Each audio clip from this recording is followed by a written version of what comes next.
This week, we have got our amazing guest speaker, Kathy Sanderson, our energy and inner child healer, the co founder from Community Camping and Healing Gatherings. Kathy, welcome to our podcast.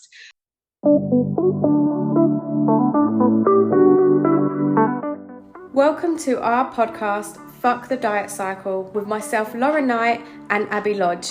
This is for you if you want to cut through the diet industry bullshit and finally end that cycle. Grab yourself a cuppa, get comfy, and let's dive straight in, shall we? You to start off introducing yourself, telling us a little bit about you and what you do, why you do it, and how it helps you. Fantastic. Thank you, Lauren and Abby, for having me. Um, as you said, I'm Kathy Sanderson, and I live on top of a mountain in Southwest Wales with my husband, my three children, my three dogs, my four cats, my five ducks, my 10 chickens. You sound like me. Totally living the life, 25 acres. I'm looking at the view. It's absolutely beautiful. I'm feeling very blessed today. I'm also a energy healer and inner child healer. And inner child healing is my passion. And I'm really grateful to be able to come on here and talk to you today because I've worked with so many people, and myself included, who have realized that all of their eating issues, all of their attitudes towards food and the way they look and how they feel about themselves are related to their childhood experiences. So, growing up, my mum was always on a diet. I actually remember she did the hip and thigh diet. Does anyone remember the hip and thigh diet? Rosemary Oh, Conley? I've heard of Um, Rosemary Conley. Yeah, Yeah. yeah, yeah. Rosemary Conley. And she lost a lot of weight. And I remember everybody sort of like worshipping her because she lost this amount of weight. She looks so different. And the way that people's attitude changed to people because they lost the weight. And she was never big, but she was never happy with the size. Um, and I remember that she just used to eat beans on toast or baked potato and beans. Rosemary Connolly was all about fiber and no fat, wasn't she? So Hmm. that type of thing. Um, yeah, and that's something that really sticks in my mind. But I watched my mum, and she would never look in the mirror and be happy with what she saw. There'd always be something. You'd always see that she was miserable about one way that she looked and things like that. I was thinking that was normal. That was how people were. So when people would be confident about how they looked, be like, "Oh, look at her. What's wrong with her? She loves herself, don't she?" Type Yes. thing. Oh my God. Yeah. Yes. And it wasn't something to aspire to because you didn't want to be ridiculed. So if someone gives you a compliment, you're like, "Oh yeah, I got it in the sale," or "Oh, just pulled it out the back of the wardrobe," because you don't want to draw spotlights yourself. You don't want to say, "Yeah, actually, I love it." So I wore this dress. I need to see it's very pink, and you wouldn't normally wear it because how I managed to drink my cacao this morning without spilling it down me, I did really well. But I was having my eyes checked 'cause I'm a type 1 diabetic. And the lady, she had these lovely little earrings in. So I was talking about them and how pretty they were. Then as I was leaving, she went, "I have to say, I just love the whole of your outfit and your dress and stuff." And rather than just say, "Oh, yeah, yeah," it's like, "Oh, thank you, I really do love it." And I did a little swish. The Love difference that. between having that confidence and to own it and to know that you look good and it's okay to know that you look good rather than worrying that someone's going to point something else out about you because you're not allowed to feel good. Yeah, it looks good, but yeah, my boobs, it look a bit tight. My boobs look a bit big, but yeah, it's okay. That whole thing about not being able to take a compliment is a whole journey in itself, isn't it? Yeah. Yeah. Absolutely. So I got to the age of 15 and I put myself on a diet. So I am 5 foot 11 and I was 10 stone. So I wasn't big at all. Mhm. No. But I had friends who were 5 foot 2 who were 8 stone. And I Mhm. never listened to the 5 foot 2, just when we were talking about our weight, 8 stone, 8 stone. And it kind of gets ingrained in you. Now, 5 foot 11 back then was big. So I was always going into pubs and things like with my dad, and oh, you're a big girl. Yeah. Not It's that tall. word. You're big. Yeah. You're big. And it gets because your mum's always worried about being big. And like she did I think she did Cambridge diet, she did Slimming Well, she did Weight Watchers, she did Slim Fast, everything. So I started like trying not to eat. And it's a lot easier than you think. It's not as easy as you think. And I'm a type 1 diabetic, so I'd have to eat some foods. So I put myself on a salady kind of diet. And I remember my mum's friend going to a friend from school's mum saying to my mum, "Oh, a bit worried about Kathy. She's losing a bit of too much weight, isn't she?" And there's me tucking my naff naff jumper into my Joe Blogs jeans and feeling really, really good. Um, and then I found out Princess Diana used to be bulimic or was bulimic. Never heard of it till then, when I was 16. And I thought, well, that's good because I can eat loads and then I can just throw it up. So I started being bulimic. Wow. And Wow. I was very fortunate because I told my consultant, my diabetes, and he got me straight into a eating disorder clinic. And for years and years, I told people it worked because I was lazy. Because you're always going to put yourself down, aren't you? Um, but she used to tell me that it was okay for me to go and binge as long as I went and put all my clothes on in the wardrobe. So I think she picked up, realizing now that I was quite loyal and I'm not going to break a promise. So as soon as I started to feel like binging, I started going and putting my clothes on in the wardrobe. And by the time you put three things on, it's a bit tiring. You've distracted your mind, Yeah. haven't you? Yeah. So for for a long, long time, and I mean decades, I told people it's because I was too lazy to put the rest of my clothes on. And it's only as I've gone deeper into this work that I realized that she was doing something to distract me. Yeah. Yeah. So I have to admit that whilst it stopped me doing it all the time, I don't think I really stopped until about 6 years ago. Oh, wow. Wow. So any time that I would feel like I'd ate too much, I'd go and make myself sick. I can now drink water. This is Cleaver water. I'm going to make my skin beautiful. Um, but I could just literally make myself sick with water. Oh my gosh. And what impact did that have on you as a person? Nothing really. Um, it just meant that when I felt like I'd ate too much, I could just go and throw it up. And what about you say you've got three kids? How old are your children? So they are 15. So they were around when you were still doing this kind of I behaviors. would do like once a year, maybe. Yeah. They wouldn't know. Okay. And then I was going through a stage where I was throwing up because I was either pregnant, losing a baby, or I had really bad. I was being investigated for a gallbladder, and they couldn't find anything because I would be throwing. I'd have really, really bad stomach pains, and I would have to lie on the floor, be in so much pain, and then I'd be sick, and it would have black blood. But they couldn't find anything, so I started healing my inner child a lot more.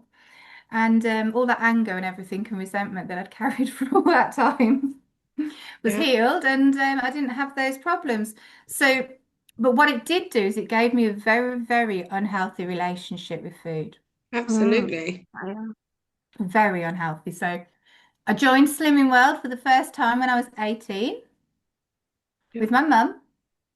Um, and of course, being tall, you can carry a lot of extra weight without really being a different. And I always just felt big, big. You look back on them photos, you're like, maybe I wasn't. Yeah. Um, so Slimming World, and then I do it with my aunts and stuff. But I remember when I met my husband, I was doing Slimming World. Then so you'd have times when everything's okay, and then you go back, you'd be going on holiday and stuff. But it became harder and harder and harder to lose weight, and then we became vegan. Because of my daughter being intolerant to dairy, egg, soy, and caffeine. So that was fun, Wow. breastfeeding. And we just went vegan. It was easier not to have it in the house, and I was already veggie-ish. So we did that. And then I went gluten free. And I was doing some work and I just realized, oh my God, you're just so restricting yourself. You've just changed your eating disorder into another thing. And my mum said, what else are you going to stop eating? And I had been looking at things, but in 10 years ago, I was following Freely the Banana Girl. Have you heard her? Raw Till 4. No. And I did just fruit. So I'd have banana and date to make a smoothie, or I'd just eat like a whole melon, things like that, whole watermelon. And then after that, I could have some kind of carby, starchy food. So I'd have a soup with rice or something. And I felt amazing. Felt really, really good. I was nice and slim. And there was no heaviness in my body or anything, but it wasn't practical. And then I started doing Dr. Morse, and I did a 9 month juice fast, orange juice fast. Just had orange juice for 9 months. Yeah, And you're type 1 diabetic as well. Like yeah. that has got to have had Your some. consultant must have been angry. Yeah. My consultant just knew to leave me be. But saying that, my sugars were perfect. My HbA1c was perfect. I needed a quarter of the insulin that I normally needed to bolus for carbohydrates and everything. My insulin control, my sugar control was amazing. But it's not sustainable, especially No, when your husband absolutely wants to go not. out for a meal. So stop that. And then I did medical medium. Have you heard of him? Um, Anthony Williamson, I think it is. And that's celery juice Oh Oh, my God. and strawberries, well, lettuce, strawberries fine, cherry, celery. Mm. all types of things like that. Celery juice, actually, I got quite used to it. Oh no, I don't know. I can't hack celery. But then that takes me back to when my mum was always on a diet. It would be celery and a laughing cow triangle, cheese, and I think that scarred me for life. Like, no, that is not a snack. That is just no, not for me. So yeah, sorry, carry on. I'm the same with Muller Lights. I mean, there's only so Yep. many Muller Lights that you can eat with an options thing in it um, to do that. So absolutely. And it was only recently that I realized I was still controlling. So we were looking, and vegan has been pushed so heavily now that it just makes me rebel. When I became vegan, I was making my own cheese, I was making my own meat, I Wow. was making my own bread, making my own burgers. And then of course your lifestyle changes and I'm running two businesses. So it was just eating convenience food. And vegan convenience food is the worst ever. Yeah. So when we became non-vegan, me and my daughter did spend 2 months just having squirty cream that you squirted in your mouth because there's just so much enjoyment in being able to eat whatever you wanted. Yeah. After being, it wasn't so much a restriction for them because they knew no different, Yeah. Yeah.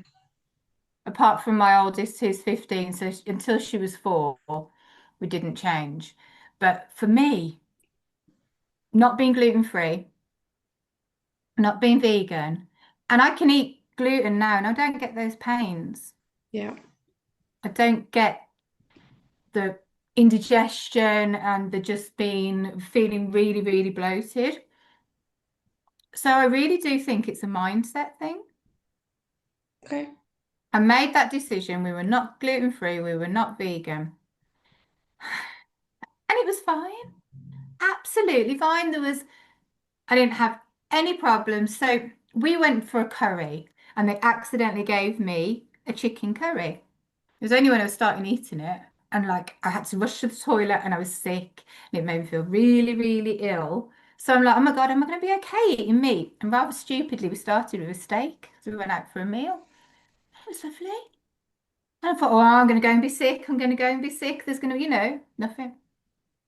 We've swapped back to it so easily. So that was an experience in itself about mindset, Yeah.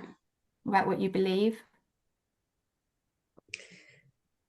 So delve into that a little bit deeper for people that are listening in, and actually I can talk about Scarlett because we were told that she was lactose intolerant, and we cut everything out. She was devastated. Like cheese for her is life. But she was like, oh my God. And we tried the lactose-free cheese, and I'm sorry, it's grim. Like it's not the same. And for a child who loves to cook, enjoys trying new food, she was like, this is just wrong. So anyway, we cut it out, and we did like separate curries and separate this and separate. And now we was trying to research. And then we was like, actually, you're still having the symptoms, you're still going to the toilet, you're still getting this. And then we started tracking it a bit deeper, and it was linked mindset, it was linked with her anxiety. And like when exams were coming up, for example, she'd have this massive spell of it, and we'd be like, but you've not had any dairy today, like we've made sure. And now we 100% know that she's not lactose intolerant, and it's all to do with what's going on up in her brain. And it then sends signals down into her tummy and her gut and all of that. And she gets severe spasms and cramps, but it's all to do with mindset rather than an intolerance to food. I mean, she's over the moon. And now she's getting the help that she needs with anxiety and stuff. So you're right. How many people out there believe that they could be gluten intolerant, lactose intolerant, or anything else intolerant when actually they've not done that inner mindset work? Mm. It's so easy to blame food rather than going deeper. Whereas Arden she was severely dairy and soy and everything, and we had her diagnosed. But she's because she hasn't had it for so long. Yeah. There was 10 years. She's absolutely fine and she can eat whatever she wants. We even went gluten free because she had all of these like you get the lumps on your arm and Mm. stuff. Yeah. So I was noticing that they were quite prominent. So we went gluten free and she did it easily enough for 6 months. We did it together and the school supported us and stuff. Um, but I just love that they can eat whatever they want. I mean, they do eat McDonald's. That's They okay. do have boba tea. Yeah, I don't think I could ever take that away from Scarlett. I know, and when you're reading about what it's doing to their insides, but But moderation, yeah. Yeah, moderation. everything in moderation. And that's why we do what we do, that there is no good foods, bad foods, or anything that's out of the question because it drives us up the wall. And like sometimes I'll take like my kids to McDonald's. People are like, you're taking them to McDonald's. Yeah. And like they don't have it every single day. It's like a one-off thing that they're having and they're enjoying it. And I don't want them to have the same relationship with food that I had growing up, that things are off limits and things like that. So I'm like, no, crack on, you're gonna have it. And like Lenny has just discovered this boba tea rubbish at the moment, and I didn't. He's autistic, and I thought that this for me like that sensation of them, yeah, not Yeah, for me. He is obsessed, and I'm like, no, mate, we've got to limit this because this is becoming an issue. But again, I'm not saying, oh, it's bad. And no, not at all, because nothing is bad. So what kind of inner work did you do to help change this mindset and start to heal yourself? So it's inner child. So going back and teaching my little one after we'd done reconnection and we said sorry that I'd abandoned her and all of those things because you abandon your inner child because your childhood was hard, whether it was hard emotionally, physically, but you don't want to go back to that childhood. So you put them away, and that part of you becomes a shameful part of you. Well, if any part of you is shameful, that's you, isn't it? So it's all going to reflect on you. Even if you're living your best life now, if you look back in your childhood and you think you're ashamed of yourself as a child, it's you're not living your best life now. So we went back and did a lot of work with her, teaching her that she is this amazing little person who deserves to be listened to, deserves to be heard, deserves to feel safe to be her, to know that watching mummy just didn't like herself. It was nothing to do with food or anything. Mummy's experiences because of her mum. And her mom's issues made everything to my mom turn everything inward, internalize, because you can't put things on your mom because your mom's, even if your mom makes you feel really bad, society will just tell you that your mom is amazing and you must love your mom no matter what. So if society is telling you all of those things, yet you feel shit, then it can only be you, can't it? Mm. So you have to really unravel that. So we did a lot of work around that, but also just the confidence of knowing that you are okay as you Yeah. and spending time. I mean, we could go very, very woo, and time is not linear. Time is this. So if I go and like a swirl, a big swirl, like a big ice cream swirl sort of thing with all these lines and stuff, if I go and talk to my little inner child and I'm talking all of these things, it's not that it's not going to have an effect on me now, because all of a sudden I'm going to have that confidence to be me, and that's going to transpire through those 30, 35 years of having that confidence, of having somebody who wanted to spend time with me, who loves me. I was loved as a child, I just never felt it. My mum lives next door. She's not abandoned me ever. She's always been there. But because of how people learn how to display affection from their parents and everything like that, it all comes into your life. So you're dealing with everyone else's shit. And so I had to do, I mean, I've been doing this a long time, and I had a real breakthrough with her 6 years ago, and that's when I moved into doing my retreats and stuff. But if you are able to tell yourself as a child that all of those things that you were experiencing are nothing to do with you, are all to do with the people around you, and obviously you now as an adult have the ability to understand that, but the little one doesn't. Yeah. So you've still got that disconnect. So by doing that work and showing her that she did matter, it's enabled me to have kind of, well, whatever.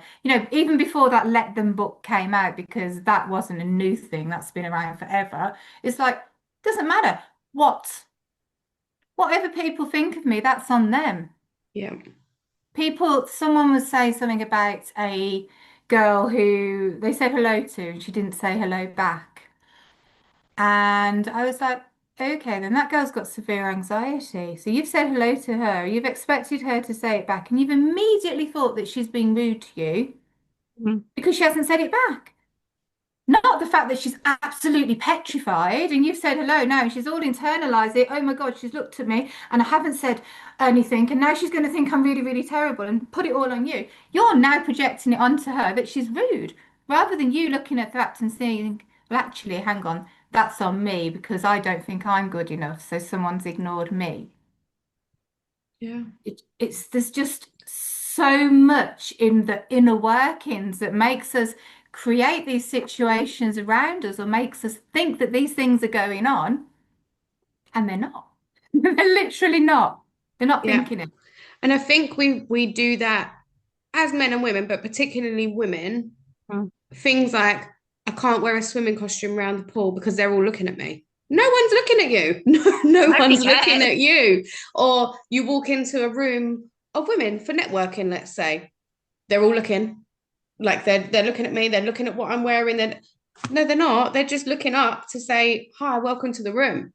Like it's and I have always been a pretty confident person at school. So I was able to walk around school quite confidently. It didn't matter if people weren't talking to me, I wasn't bothered. Like I could do that. But as I got bigger, that confidence did disappear. And that inner confidence was zapped away. And it was like, even though I hate my job, I can't go for an interview because I wouldn't get it because I'm bigger. Or they'll look at me like you're not qualified to do our accounts because you're lazy. Do you know what I mean? So I was already telling myself that I was stuck here because nobody would see me for what I am because of the shell of my body. Um, when I decided to go on my weight loss journey, I made sure that it wasn't for those reasons. Because if I went on my weight loss journey, or how I thought about it, if I went on my weight loss journey to fit in with society or to get a job interview or to be liked when I walk in a room, that wasn't the reason why I needed to go on a weight loss journey. That wasn't for me then, it was for everybody else. Not And then enough. I'm still going to be unhappy with myself, aren't I? Mm. So I made sure that I did that work first. And I speak to my clients first. And why do you want to do this? And if I don't think that they're on the journey for the right reasons, I'll tell them and I'll say, but that's not going to make you happy. You're chasing a number on the scales, or you're trying to find love from somebody else by changing yourself. Like, you need to love yourself first. Losing weight doesn't give you the green light to that. And that goes hand in hand with what you're saying, and healing that inner version of you, so that then if you still want to go on and lose weight or go down your weight loss journey, that's fine, but at least it's for the right reason, and you're not searching for something that's never going to happen because of the size in your clothes or the number on the scales. And that's something that's so important. So from the age of 18, like I say, I was going Slimming World, all of those types of things. And it was never addressed. It was addressed more, put more salad on your plate, eat more muller light, eat some more eggs, make yourself a quiche. The overeating, why you need to overeat, why, and you see the people coming to Slimming World and you see their children. And you can see that, it's not just the food, it's the whole relationship you have with food, but it's never addressed. Yeah. And Never that's why ever. people are stuck in that cycle. And that's why the diet industry is coining it, because they never ever address any of these behaviors. They just want to keep you there, basically. They just want to Well, there's keep you no there. money coming in, is there? There's no £5 every week if Hmm. someone meets Hmm. their target and stays at it and Hmm. doesn't see the need to become a diamond member and stay with you for. The rest of their And that's why life. we're so passionate about what we do, because we don't want to see our clients back. Absolutely not. They come to us, they lose their weight, and then they go off. And they are still walking down the streets 5, 10 years later, whatever, as our walking advert that no, I've lost that weight, I've kept it off, I've still kept it off. I don't have to keep going back every single week, getting a happy clap. I'm not cutting anything out. I'm not, any of this, because that's what we work on from the beginning, is these behaviors, these patterns, these things that have happened ever since early childhood. Things like you're not getting down until you've finished your plate. Oh, you have to eat that, because the biggest, most famous one in my household was, is children starving. Yeah. Yeah. And yeah, there is. There absolutely bloody is. I'm not sitting here saying there isn't children starving, but however, that doesn't mean that I then need to overeat because there are children starving. Like, there's One other of the things we can biggest do about that. things that really affected me eating, I didn't realize for a long, long time, was so my dad was Irish, my mum was English. So my dad grew up in an Irish environment, which was used to going to the pub a lot. So you'd go to the pub after work, or you'd go at the weekend, and he loved sport and all of those types of things. But he would also only like eating meat, potato, veg. So he didn't like pasta or any of the new things Mum wanted to try. So Mum worked a full-time job. She'd come home, she'd have put the slow cooker on, she'd make a meal. He'd come home, he'd sit there, she'd be waiting because she needs all of that approval. He wouldn't think to say anything, and you'd feel the tension change. Yeah. Or that he'd come home after the pub for Sunday dinner, so she'd have cooked it, which was in his mind, perfectly normal because that's how he grew up. The women cooked the meal. And you'd have that underlying tension, or she'd been mad with him over something. And I tell you what, the dinner table was horrible. So I developed this thing where I'd need the toilet. And I'd go up to the toilet and then I'd stay there, and then my dinner would be cold and I wouldn't want to eat it. And I hated peas. And everyone loves peas. I hate peas. They're horrible. And beans, Yeah, horrible. kidney beans, and oh, had to eat a lot of kidney beans when I was vegan. I had to train myself, but that just something nice with it. Um, And I can feel it now still a little bit, that whole tension around eating. So like one of the best things when I met my husband was he didn't want to eat my food off my plate because like if you turned or if you didn't want to eat your dinner, my dad or my brother would eat it. But it was great. So they had this thing like they'd take food off your plate and they'd be like, "Oh, look at that bird out the window." So I worked it out and I'm like, "Oh, that bird. Have you had time yet to take the sausage and the potato off my plate?" And just the arguments around food can stop you even wanting to eat it as a child. Yeah.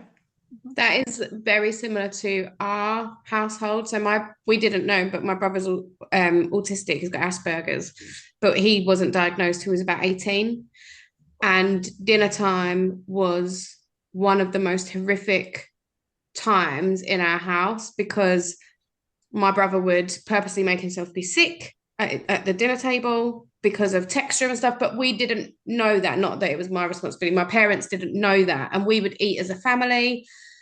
So my dad was very much like, he's just being naughty. Why is he doing that? Like he would literally, the plate would be put in front of him and he'd go bleh, and gag until it had come out. And then because he'd been sick on his plate, obviously then he didn't need to eat it and he'd be sent to bed with no dinner, blah, blah, blah. And my mum and dad would argue because my mum would be trying to protect my brother and say, it's okay, we'll just do him the stuff that he does like. And my dad's like, no, you're not cooking multiple dinners. We all need to eat the same, rah, rah, rah. And it was stressful. It was stressful for my brother because he obviously didn't have the understanding of why he didn't want to try these foods, why he didn't like it. He wasn't purposely being naughty, but he knew every single time at dinner he's going to get told off. So he may as well just be sick straight away so he could just get away with not eating it. Or he'd be sat up the table for a long time, just pushing this dinner around his plate. And it wasn't until we got a little bit older where my mum would literally just do him things that he liked. So like sausage and chips, or like it was very beige food. Beige food. And even then, my dad still couldn't get his head around the fact that my brother ate differently to us three. And he's like, you spoil him. Like, so they're not every single dinner, but they would be tension at the table, shouting at the table. And it would, you're right. You're like, this is meant to be like family time and nice and calm. In most people's households, that's not the case. And I think a lot of people feel the pressure of making that happen. And then they say things like, well, if you eat all your dinner, you'll get dessert. Or Mhm. just a couple more mouthfuls because otherwise you're going to be hungry later. And the kids are like, we're full, we're full. And no, no, no, no, have a couple more mouthfuls because you're trying to keep the peace at the table and you're not realizing what that impact is. So I can absolutely relate to your story. And I wonder how many other people listening Yeah. can sit there and go, oh, yeah, actually, dinner is not calm. No, and dinner still isn't calm. So we very rarely sit down at the table. And if we do, I get overwhelmed. I can't cope with it. My girls are really loud. They'll be playing up their brother. And I immediately feel it. I can't be around a noisy table. And they love it because they don't have to sit. One wants to go and eat in their room, and the others want to eat here, and the others want to run telly. And me and my husband will sit down, it's nice and peaceful, and then I can eat. But literally, as soon as that noise starts, don't want to eat, can't do it. Yeah. Still, Yeah, that's amazing. Okay, so for people listening, Kathy, that can relate to what you've been saying, what we've been saying, what are the next steps? How can they come and do inner child work with you? wow. It's we're probably going to miss it by the time this goes out, but on the 16th to the 18th of May, so I think it was 10 days, 11 days, we've got an inner child retreat. We do one every year. And it's something I dreamed of doing. So when we moved here, I was able to do it. So we do some deep, deep inner child work. We do reconnection. We look at where all those beliefs have come from. We look at what they've created around you, how your situations are still because of what those beliefs are. We look at how to change that, how to soothe your inner child, but we look at fun because so often when we have unpleasant childhood experiences, the safest option is to become as adult as quickly as possible. So when you're not playing and having fun, you're shutting your inner child away, and that that's why so many people love crafting, I believe, because you couldn't do it as a child. And it brings back those nice memories as well. So we do fun. I think this time we're going to do some creative craft in the woods. So we're going to be doing painting on sheets and things like that. And I dream of having an adult-sized playground actually, because so often, especially if you've got fibromyalgia and stuff, you can't sit on those swings because it really hurts and they pinch into your skin and everything. And other people who haven't got it can sit on it and they just think you're being a bit of a and the slide would hurt you. So if we had an adult version that didn't have those things, then you could just sit there on the swing and just swing all of your troubles away. It's so lovely, and I'm very, very blessed to have this woods, and I love to be able to share it with people. So we do the deep, deep work, and we do the fun, and we show you how to bring fun back to you and also your inner child, so that when you're going and having fun with your inner child, and someone wants to have fun with you and takes you to the beach and has picnics and time just for you, then you grow up thinking that's okay. That's how life should be. So you're going to have more fun in your life. You're going to trust yourself a lot more. You're going to know that people actually do want to spend time with you and you are worthy because you are now going back and making those memories yourself. It's all very Love quantum, that. isn't it? But it does work. Absolutely I love love that. that. And if Yeah. they can't make the 16th to 18th, is They there can any other contact me way? and we can do inner child healing sessions online. Some Amazing. people do come to our beautiful place. But yeah, we do it online. Perfect. So we'll make sure that your links are put into In the the show notes. podcast. So make sure you go and check out the link, guys, if you want to work with Kathy and heal that inner child. Ab, do you have anything else that you would like to ask? No, I just wanted to thank you for coming on and sharing this with us because there are going to be so many of our listeners that, me and Lauren do a lot of inner work with people, but for some people, there's just things that are blocking them, and they just need their eyes opened to, this is what it is. And this episode has done exactly that. So thank you for coming on and sharing that with us. Yes. Thank you so much for having me. It's been lovely. Yeah. Thank you for listening. If you loved it, don't forget to press that subscribe button and the little bell so that you never miss a future episode. We will be back here with a new one on Sunday at 7 a.m. We'll see you there.